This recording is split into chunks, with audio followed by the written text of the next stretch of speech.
Now we want to talk about ally behavior. So men, because we have privilege, this organization was built by men, created by men, and the roots of the tree of Daimler Mercedes, Mercedes-Benz USA, are male. This would be a great conversation to have if we had more time. The culture of the organization was established by men. That's not a bad thing that I'm saying. It's every corporation in the US that I've ever worked with has male roots and European white roots, with very few exceptions. So the branches of the tree, which is the culture, have maleness because the roots and the branches are always lined up.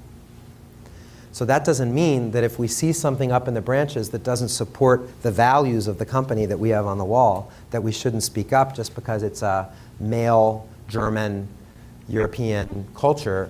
We can actually address it. So I want to give you some tips for how to be an ally for women whenever male kind of dominance takes over and maybe a micro-inequity occurs. So just a few ideas. Tell the truth that even if you're a woman, you have gender biases.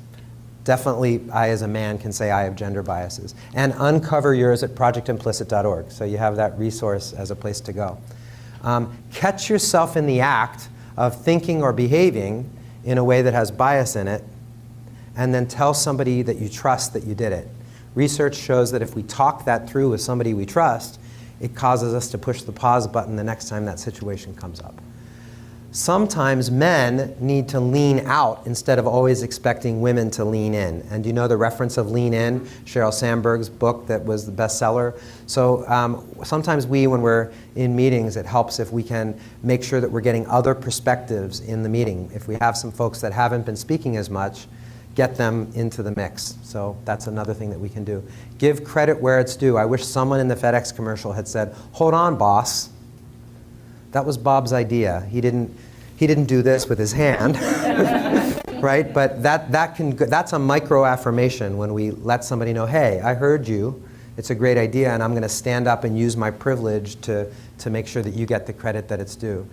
If you have the ability to be a mentor, whether you're a woman or a man, mentor a woman, but especially men mentoring women. So the he for she movement is something you could check out. It's much bigger in Europe than it is in the US, but it's growing in the United States.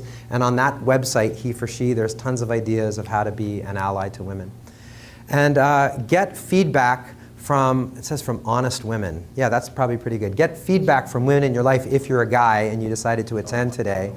Because the truth of the matter is, just because I say up here that I'm supportive of women at Mercedes US, unless a woman gives me feedback, yes, I believe you are, I don't really know if I'm an ally. So we've been saying that for years. You're an ally when these women tell you you're an ally. You can't just say, "Oh yeah, I'm an ally to women."